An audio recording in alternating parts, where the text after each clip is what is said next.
Askumni lagaa ya dhufe wallakka takkumaan dhufeetaan ijaan sin argaa. Askumni lagaa ya dhufe wallakka takkumaan dhufeetaan ijaan sin argaa. Akkuma beekamu egeree miidiyaa irratti episoodii tokko kaasee hanga 15tti hojjechaa tureera. Garuu waldhabbiin guddiitti uumameen achirraan fufuu hin dandeenye gara YouTube mataa koo Shibirree YouTube irraanidha kanan jalqabee jiru. Bashkadaallee achirraanidha kanan fidee jiru jechuudha. Egaa erganiin egeree miidiyaa dhisee kan korratti jalqabeeti dorsa garaagaraadha kan narraan ga'amaa jiru. Akkani achirraan hojjedhu qofa akka ta'e natti himame. San booda amma immoo kaameeraallee akkan kireeffadhee hin hojjenne karaa hundumaan natti cufamee jira jechuudha. Abbaan egeree miidiyaa akka birrii qabu birrii saniin immoo tarkaanfii mataa isaa akka inni irratti fudhachuu danda'udha kan natti himamee jiru.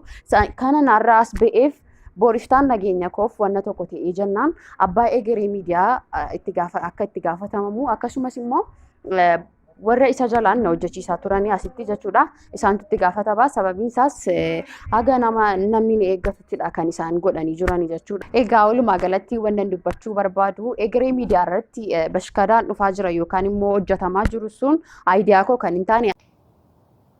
Waan ajaa'ibaati. Viidiyoo haadha manaa bashkadaa yookaan ammoo Shibirree akkuma kana maqaan dhaloota ishee Inseela Dhibbaa ageessanii jirtan. Dubartii kana namni hin beekne jirtan sooshaal miidiyaa kamirratti iyyuu hin mul'atti. Gama tiiktokiitiin illee, gama feesbuukiitiin illee, gama yuutuubiitiin illee jechuudha. Nu garuu akkuma waliin beennu aadaa wal takaaluu malee, aadaa wal irratti duuluu malee, aadaa wal guddisuu numaan qabu. Aadaa sappoortii wal gochuu hin qabu. Ashamaar qabuun nayyeenyi kan koo kan jaalaa kabajaa isin hunda keessaniif haa baay'atu. Akkam jirtu nagaa keessan an nagaa kooti galata rabbii. Viidiyoo biraatti walitti deemnee jirra. Viidiyoon kun yoo isinitti tole laayik godhaa, sheer godhaa akkuma kanallee maatiin nu ta'uu hin dagatiina. Dhugaa dubbachuu fi dubartii kana erga uffata adii fi gurraacha yookaan ammoo erga chaalenjii sanaatii as dubartii ageettii guddaa fi beekamtii guddaa argattedha. Hattee osoo hin taane hojjette. Dandeettii isheetiin, muuxannoo isheetiin, hojii isheetiin dubartii beekamtii argattedha jechuudha. Dubartii kana takaaluun doorsisuun maaliif barbaachise? Natu si bulchaa, natu si gaggeessan maaliif barbaachise? Yeroo kamuu wanti dubartii kanarraati baratamu maa inni ta'ii ishee irratti ta'e kanarraa jechuudha. Namni kamuu hanga isin isaa gootanii qofaatti yookaan ammoo hanga isin nama sana fayyadanii qofaatti isin jaalataa jechuudha yookaan isin kabajaa jechuudha.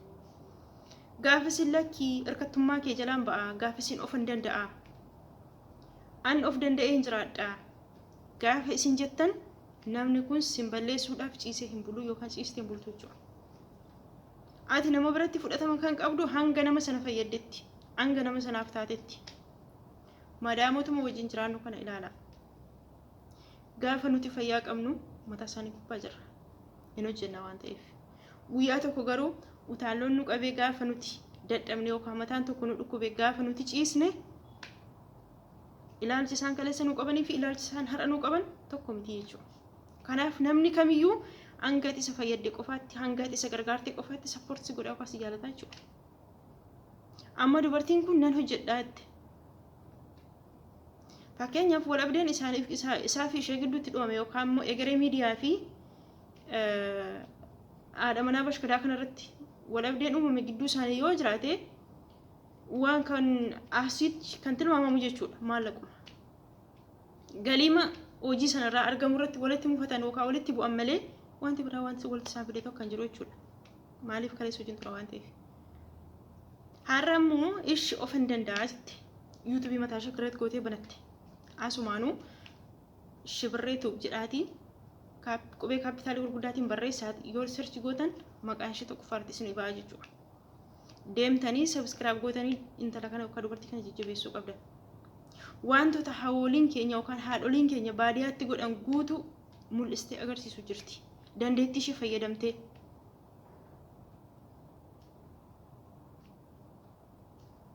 bifa ishee danda'ameen hojjechuu jirti jechuudha. Osoo saba kamiin xiqqeessin, osoo siyaasa kamiin fayyadamin. Kanaaf dubartii kana jabeessuun dirqama tokko keenyaati jechuudha. Immoo wanti nuti ammas beekuu qabnu nama kamiyyuu biratti ati fudhatama kan qabduu fi kan jaallatamtu yoo nama sana fayyadde qofa. Gaafa ati faayidaan kan keessun gaafa nama sanarraa hir'ate namni sun siin beekuu na hin beektu siin jedha. Innu namni sun waan si jaallatuuf osoo hin taane, namni sun guddina kee fedhee osoo hin taane, namni kun waan ati jabaattuuf osoo hin taane, waan ati isaa fayyadee qofaaf sappoorti si gochuu jira jechuudha. Yookaan ammoo si jaallachuu jira. Viidiyoo ishee keessatti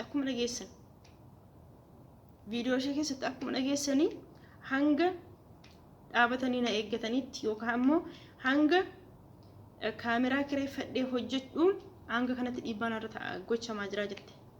Hanga kaameraa maanii irratti jechuudha. Macheem kaameraa hin beektan kireeffatanii akka isaan dalagan jechuudha. Sanuti asitti bilbila keenyaan bej goonuu miti jechuudha. Dhugaadha ammooti kan namni hundu ragaa ba'uu fi dubartiin kun hin hojjetti. Dandeettii addaa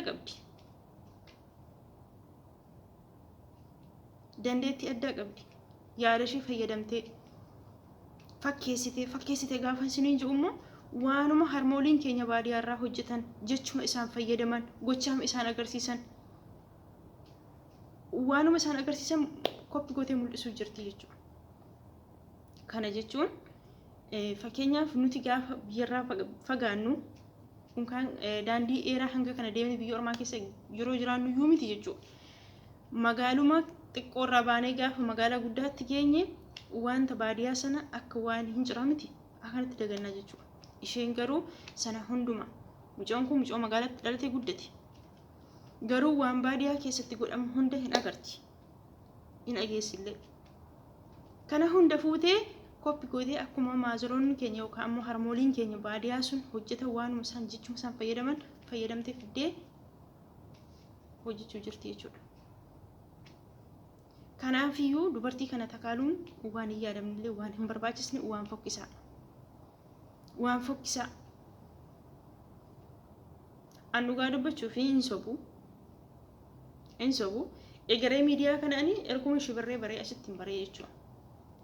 Egeree miidiyaa kana erguma shibirree asitti bareen bare. Yeroo baay'ee chaanaal isa seenii gaafa ilaalu garuu waa inni fayyadamaa ture faarfattoota warra Pirotestaantii jechuudha. Isaan jalatti hojjechuu ture. Isaaniinillee namoota meeqa karaatti deebisee namoota meeqa gufachiise jenne yoo yaanne waan nun sobsiisu jechuudha. Innuu faayidaa barbaada namni sun waan ta'eef. Namni sun faayidaa barbaada.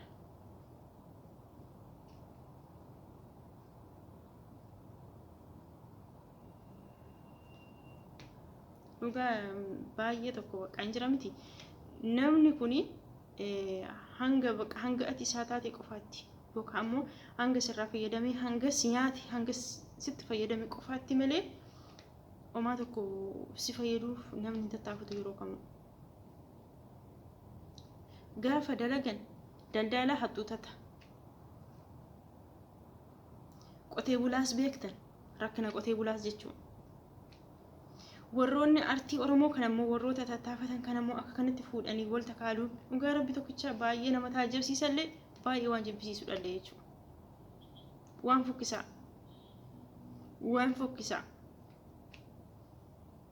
Waan isaa fi hawaasa isaallee walitti buusu waan hin bareenye jechuudha. Kanaafi isin mataa keessan jechuudha yeroo kamiyyuu harkattummaa namaa jalaa osoo galuu baattan hanga dandeessan osoo ofii tattaafattanii namni kamuu jechuudha. Namni kamuu yeroo baay'ee namoonni tokko walitti dhufanii hojii uumnee hojjennaa walitti dhufnee akkas goonaa jedhanii baay'inni namaan hin mari'atu. Garuu sunillee deemee jechuudha dhumni isaa gufannaa hin dhabu. Dhumni isaa gufuu hin dhabu jechuudha. Kanaafi akka yaada obbolummaatti yookaan akka wallaalummaa kiyyaatti wanti ani isin gorsu yoo jiraate narraa fudhadhuus baadhaa yaada keessanii of danda'a. Hirkattummaa nama kam jalaayyuu ba'a. Gama kamiinu amma fakkeenyaaf nuti ijoolleen biyya ormaa jirru jireenya keenya keessa ani akka booneetti jechuudha waan an ofitti gammadu yoo jiraate hirkattummaa nama kam jalaayyuu jiru. Of danda'een jiraachuu jira. Humna kiyya waaqayyo fayyaa naa laatee isa nagaa guutuu naa laatee isa fayyaa naa laatee isa aafiyaa guutuu naaf laatee isa qaama hunda naaf laatee isa na dalagachiiseef rabbi guddaaf galata malee jechuudha. Ani yeroo baay'ee hirkattummaa namaan alatti of danda'ee jiraachuu kiyyatti baay'eetti gammada. Yeroon kana yaadu biyyaa ba'uun kiyyallee homa tokko natti hin fakkaatu jechuudha. Osoon biyya jiraadhe fakkeenyaaf osoon biyya jiraadhe maatiin kiyya waanuma qabu qabatee akkuma ofii jiraatutti na jiraachisuu hin dadhabu. Garuu isaa irratti ba'aa ta'ee jiraadha jechuudha. Maatii kiyya irratti ba'aa ta'ee jiraadhee isaan rakkisuurra immoo akka kanatti biyyaa ba'ee of danda'ee isaaniin illee darbee gargaara yoon jiraadhe I am happy. Dhugaa rabbi. Yeroo baay'ee wanti biyya ormaa na hin jechisiisne anaan inni ijoon guddaan isa kana of danda'ee jiraachaa jira galata rabbii. Ofirra darbee maskiina illee ni gargaara galata rabbii. Ofirra darbee maatii kiyya illee ni gargaara galata rabbii. Otoon biyya jiraadhee garuu osoo nan baradha ta'ellee osoo mana warra kiyyaan jira ta'ellee angan heerumee gaa'ela dhaabbannetti hirkattummaa isaanii jalan jira jechuudha. Heerumee gaa'ela yoo dhaabbadheeyyuu yoo hin qabu ta'ee yoo hin barannee galma hin geenye ta'ee yoo daldaltuu miti ta'ee yookaan ammoo yoo hojjettuu mootummaa miindeeffamtuu miti yoo ta'ee ammallee hirkattummaa abbaa manaa kiyya jalan jira jechuudha. Ammallee hirkattummaa abbaa manaa kiyyaa jalan jira jechuudha. Fakkeenyaaf gara baadiyyaattis yoo deemne gara hojjettoota mootummaattis yoo deemne hojjetaan mootummaa tokko dubartii tokko gaafa fuudhu borsaa isaa eegdi jechuudha. Yoo ofii ishee hojii hin qabaanne. Akkuma kanallee gama qotee bulaatti gaafa dhufnellee dubartiin kamuu eeyyama abbaa manaa isheen alatti gaaffii abbaa manaa isheen alatti mi'aan gabaa baastee hin gurgurtu. Akka keenyatti akka maatii kiyyaatti akkasuma fakkeenyaaf.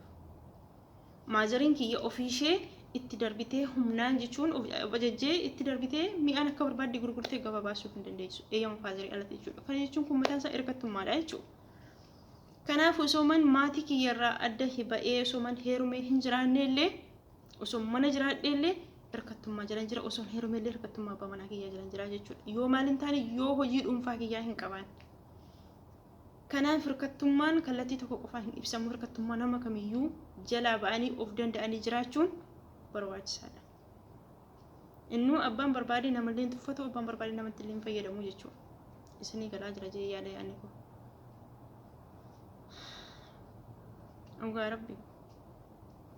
Namammoo inumaa hin amanina. Namni hin amanamume. Dhugaa sanuu bara kana nama hin amanina. Nama bara kana amanuu jechuun mukatti of rarraasanii yookaan lubbuun keessa nama keessaa hin ba'u yookaan ammoo finyoo sanaa of rarraasne jechuudha. Kana gidduutti rakkachuu. Kanaafiyyuu nama amanuu jechuun baay'ee ulfaata. Akkuma nama isiniin jee namni kun kaleessa eeggadda viidiyoo haadha manaa bashkadaa kana kan TikTok irratti dhufullee duwwit gochuun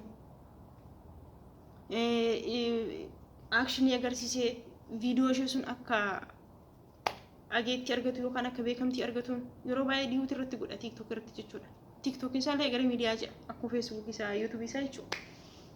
Kanaaf har'a garuu gaafa dhaqanii faayidaa irratti gaafa wal dhaban ishee balleessuuf ishee takaaluuf ishee eeggachuun in qaba waan ta'eef waan barbaade gochuu danda'a. Namni birrii qabu waa inni nama goonee hin jiru jechuudha. Isinii galee. Innaa waan akkasiirraa yoo of eegganne baay'ee gaarii natti fakkaata. Innuu nama fayyadu waan ta'eef jechuudha. Innuu nama kuffisa waan ta'eef. Dhugaa rabbi. Nuyi jammar sappoortii wal gochuu irratti hojii ofii ajaa'ibsiifannee wal guddisuu irratti baay'ee boodatti fuudha. Baay'ee boodatti fuudha. Akka dhaloota ammaatti wanti duubatti nu hambisanii guddaanu isa kana. Waan hojjennu irratti wal takaalu, waan hojjennu irratti wal kuffisuu, wal tuffachuu, quba walitti qabu. Nam tokko erga nan hojjedha jedhee hanga namni sun namatti hin buunetti, hanga namni sun nama hin qeeqnetti, hanga namni sun wanta namaa wajjin walitti isa buusuu hin dalagnetti nama kana sappoortii yoo gootan maa rakkoo qaba. Maa rakkoo qaba. Anuma ishee wallaaltuu kana. Anuma ishee homaa hin beekne kana. Nan dalaga jedheetii taa'uu jira kunuun. Anuma kana anuma homaa hin beekne anuma irraa barumsa hin arganne kana yoo sappoortii na gootan omti tokko isin irraa hir'atu jechuudha. Isin rakkisuun isa malee fakkeenyaaf yoo maallaqa asirraa kan argatamu ta'e maallaqni asirraa argatamu kun yoo kan nama fayyadu ta'e rakkadhee yoon ciise rakkadhee yoon dhukkubsadhe yoon beela'e isinumarraatii ba'aan cabsa malee na gargaaraa jechuun isa malee homaa tokko yoo sappoortii na gootan isinirraa wanti dabalu hin jiru. Garuu yoo rakkadhee yoon harka nama ilaalee isin rakkisaa jechuudha. Anumti ishee wallaaltu waan irraa barachuun teessan kun jechuudha. Kanaaf iyyuu maal jechuu barbaade wal takaaluun osoo aadaanuu ta'uu baate wal kuffisuun osoo aadaanuu ta'uu baate osoo sappoortii wal goone osoo wal jabeessine osoo wal gargaarree baay'ee gaarii natti fakkaata. Dubartiin kun amma dhaloota baay'ee qaruu dandeessi turte. Dubartiin amma ishee wajjiniitiin hojjechuu jirtu yoo argitanii jiraattan viidiyoo ishee seenaa ilaalaa ammallee akkuma isiniin jedhe qubee gurguddaatiin maqaa ishee Shibirree Tuubiyoo jettan tokkoffaarratti isinii ba'a isiniin jeera. Viidiyoo ishee kan amma wajjin ilaallee kanaan gaditti dubartiin ishee faana hojjettu mataasaa ishee booda dhuftee jechuudha. Kana jechuun isheerraa muuxannoo fudhattee jechuudha. Dubartii kanaafillee hojii uumtee jirti jechuudha. Dubartiin kun osoo isaan lamaan gargar ba'anillee akka isheetti ija jabina horatteetti waan ta'eef baatee miidiyaa argiteetti waan ta'eef bor isheenillee yuutuubii mataa ishee kireet gootee waan barbaadde jechuu dandeessi jechuudha. Isheenillee dandeetti dubbachuu qabdi.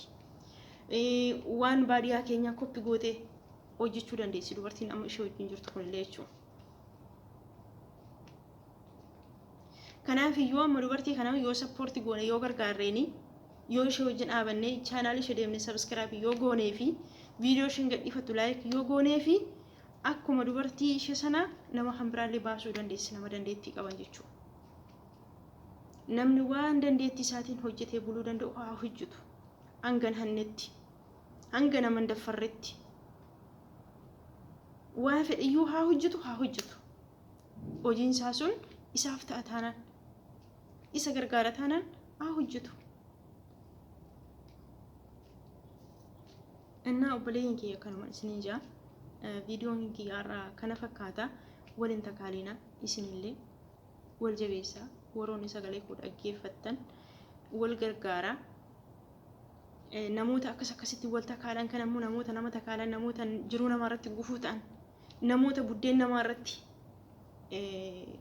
cirracha firfiisan namoota buddeen namaarratti daaraa firfiisan kan ammoo balaaleffadha.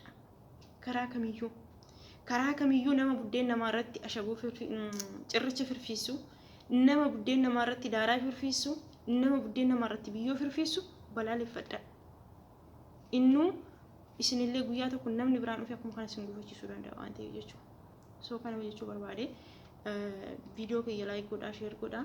Akkuma kanallee warri maatiin taanii maatiin nu ta'uu hin dagatinaa isin hundi keessanuu jaalatamtoota. Askumni lagaa yaadufee wallakka sakkumaan dhufee taan ijaan sin argaa. Askumni lagaa yaadufee wallakka sakkumaan dhufee taan ijaan sin argaa.